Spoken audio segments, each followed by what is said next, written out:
Hello, नमस्कार दोस्तों। आज हम बात करेंगे सुज़लोन कंपनी के स्टॉक्स के बारे में।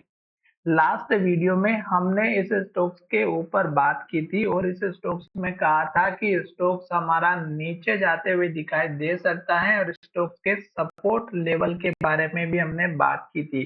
क्यों? क्योंकि स्टॉक्स हमारा जब यहाँ पर एक के बाद एक हाई और ग्रीन कैंडल बनाते हुए ऊपर की तरफ जा रहा था और स्टॉक्स ने लास्ट में जो हाई बनाया था वो था 84.29 का और स्टॉक्स ने बनाई थी रेड कैंडल। तो मैंने आपसे कहा था कि ये जो कैंडल है इस कैंडल का लो ब्रेकआउट होगा तो स्टॉक्स नीचे की तरफ जाते हुए दिखाई देगा और फिर स्टॉक्स का सपोर्ट लेवल एक इस कैंडल के लो का बताया था और दूसरा इस कैंडल का हाई।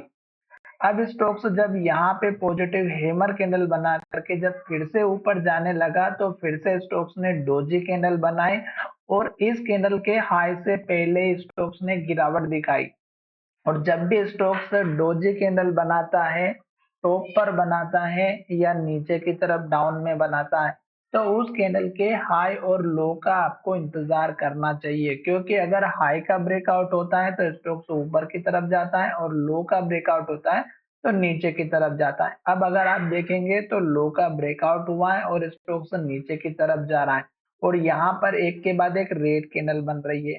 तो आपको एक काम ये करना है कि जब तक स्टॉक्स हमारा रेड कैंडल बनाता है, जैसे यहाँ पर देख सकते हैं एक के बाद एक रेड कैंडल और लो बनाते हुए नीचे आ रहा था, अब सेम कैंडल यहाँ पर बनती हुई दिखाई दे रही है।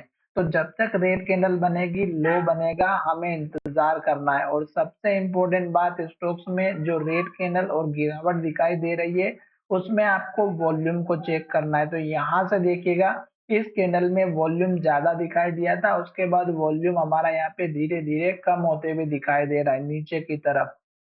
तो जब तक स्टॉक्स में रेड कैंडल बनेगी और लो बनेगा, एक तो हमें इंतजार करना है। दूसरा, स्टॉक्स में अगर बड़ा अप ट्रेंड आएगा या बड़ी गिरावट आएगी तो उस केस में आपको यहाँ पर वॉल्यूम को चेकआउट करना है क्योंकि अगर स्टॉक्स हमारा इस लेवल्स को ब्रेकआउट करने वाला होगा 74 को और फिर स्टॉक्स का सपोर्ट लेवल 71 और फिर स्टॉक्स का 65 का लेवल हमें यहाँ पर दिखाई दे सकता है। पर स्टॉक्स बड़े वॉल्यूम के साथ में जो ट्रेड करता हुआ दिखाई देगा। खास करके रेड कैंडल में बिल्कुल भी एंट्री ना करें, नई फ्रेश एंट्री तो बिल्कुल भी ना ही करें। स्टॉक्स के अगर हम टारगेट की बात करें तो स्टॉक्स का इस कैंडल के लो का सपोर्ट मिलने के बाद अगर स्टॉक्स ऊपर चला भी जाता है तो पहला टारगेट आप इस कैंडल के हाई तक का रख सकते हैं 82 का और फिर आप टारगेट इस कैंडल के हाई का रखिएगा 84 का। जल्दबाजी नहीं करें, स्टॉक्स अप ट्रेंड में चल रहा है। स्टॉक ने यहाँ पर एक के बाद एक हाई बनाते हुए यहाँ तक गया, फिर स्टॉक थोड़ा सा सपोर्ट लिया और फिर जब स्टॉक ऊपर की तरफ गया तो अब हल्का फुल्का नीचे की तरफ आते हुए दिखाई दे रहा है। तो ये एक नियम होता है, ऊपर अगर स्टॉक जा रहा है तो प्रॉफिट बुकिंग करेक्शन आती है और फिर जब स्टॉक्स को पुराना वाला हाई लेवल या स्ट्रॉन्ग सपोर्ट लेवल मिलेगा तभी स्टॉक्स रुकेगा और फिर सपोर्ट लेकर के ऊपर जाते हुए दिखाई देगा।